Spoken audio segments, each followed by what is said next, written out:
Assalamualaikum warahmatullahi wabarakatuh. Kami dari kelompok 8 yang beranggotakan 1. Marja Adelia Sari, NPM 201010-2002.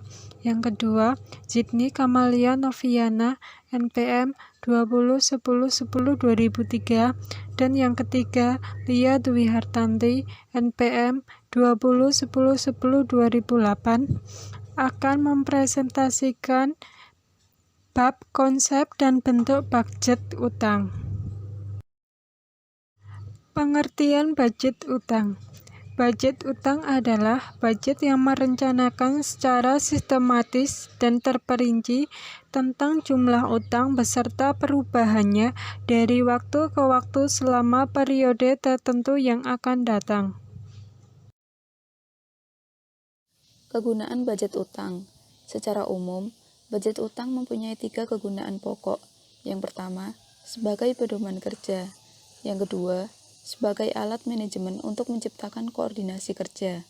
Dan yang ketiga, sebagai alat manajemen untuk melakukan evaluasi atau pengawasan kerja.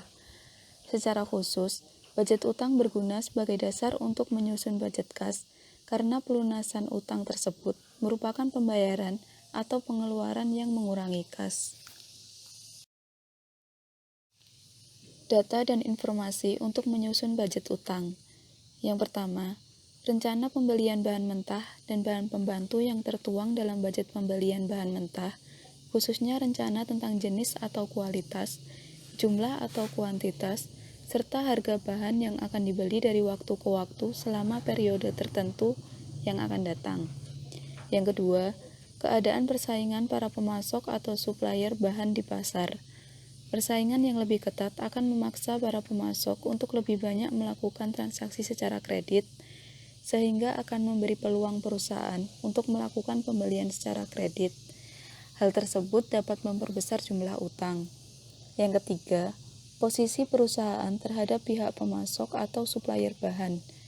Bila mana posisi perusahaan cukup kuat, maka perusahaan lebih dapat memaksakan transaksi pembelian secara kredit sehingga memperbesar utang perusahaan.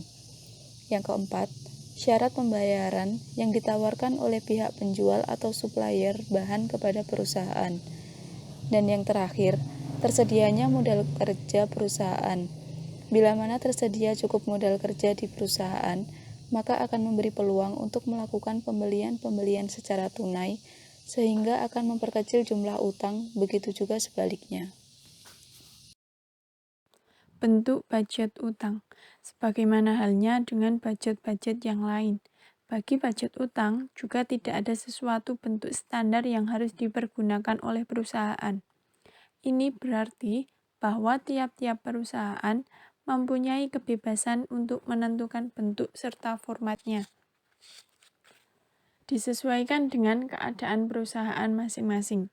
Yang perlu diingat adalah bahwa budget utang sebagai budget pendukung neraca atau balance sheet supporting budget harus cukup sistematis dan terperinci, sehingga dapat berfungsi sebagai pedoman kerja, alat pengkoordinasian kerja, dan sebagai alat evaluasi atau pengawasan kerja.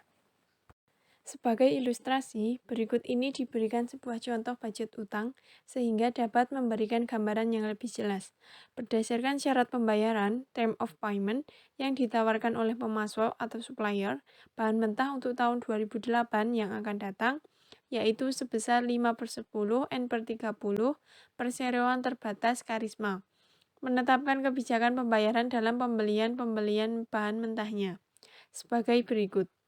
1. Sebanyak 40% dari transaksi-transaksi pembelian dilakukan secara tunai atau cash and carry, sehingga perusahaan akan menerima potongan pembelian atau pure cash discount. 2. Sebanyak 20% dari transaksi-transaksi pembelian dilakukan secara kredit atau utang, kurang dari batas waktu 10 hari dengan pelunasan pembayaran dilakukan pada bulan yang sama dengan bulan terjadinya transaksi tersebut.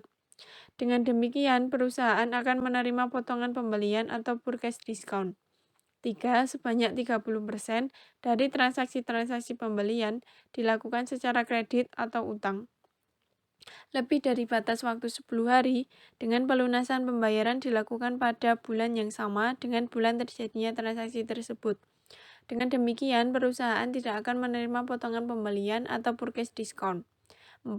Sebanyak 10% dari transaksi-transaksi pembelian dilakukan secara kredit atau utang lebih dari batas waktu 10 hari dengan pelunasan pembayaran dilakukan pada bulan berikutnya dari bulan terjadinya transaksi tersebut.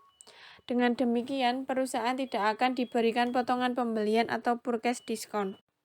Dengan demikian, misalnya berdasarkan budget pembelian bahan mentah perusahaan bulan Januari 2008 yang akan datang, dapat diketahui bahwa perusahaan akan membeli bahan mentah jenis B sebanyak 390.000 kg dengan harga 7.800.000, bahan mentah jenis Q sebanyak 304.000 kg dengan harga 9.120.000 dan bahan mentah jenis R sebanyak 150.000 liter dengan harga 2.250.000. Jadi, jumlah pembelian untuk seluruh jenis bahan mentah adalah sebesar 7.800.000 ditambah 9.120.000 ditambah 2.250.000 sama dengan Rp19.170.000. Dengan demikian, kebijakan perusahaan dalam melakukan pembayaran pembelian bahan mentah untuk bulan Januari 2008 ditetapkan sebagai berikut. A. Sebanyak 40% dikali 191.700.000 sama dengan 7.668.000. Potongan 5% kali 7.668.000 sama dengan 383.400. Dibayar tunai bulan Januari tahun 2008. Jumlahnya menjadi Rp7.284.600. B. Sebanyak 20% dikali 191.700.000 sama dengan 3.834.000. Potongan 5% kali 3.834.000 sama dengan 191.700. Dibayar utang bulan Januari 2008, yaitu sebesar Rp3.642.300. Sebanyak 30% kali 191.700.000 sama dengan 5.751.000. Dibayar utang bulan Januari tahun 2008 tanpa potongan. D. Sebanyak 10% dan dikali 19.170.000 sama dengan 1.917.000. Dibayar utang bulan Februari tahun 2008 tanpa potongan. Bila mana dibuat rekapitulasi, maka dari rencana pembelian bahan mentah bulan Januari 2008 sebesar 19.170.000 telah menimbulkan utang atau pembelian kredit sebesar Rp3.642.300 ditambah Rp5.751.000 ditambah Rp1.917.000 sama dengan Rp11.310.300. Dari utang sebesar itu, yang akan dibayar pada bulan Januari tahun 2008 adalah sebesar Rp3.642.300 ditambah Rp5.751.000 sama dengan Rp9.393.300.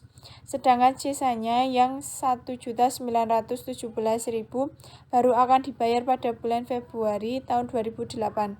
Dengan demikian, untuk bulan-bulan berikutnya dapat pula dibuat perhitungan-perhitungan yang sama.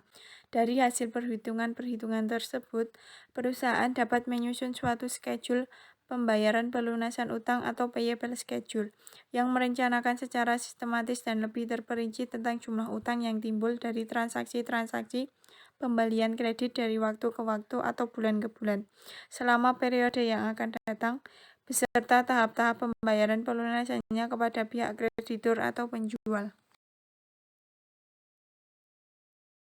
Sekian presentasi yang dapat kami sampaikan. Apabila ada kesalahan dalam pengucapan atau penulisan, kami mohon maaf. Semoga materi ini bisa bermanfaat bagi kalian semua. Wassalamualaikum warahmatullahi wabarakatuh.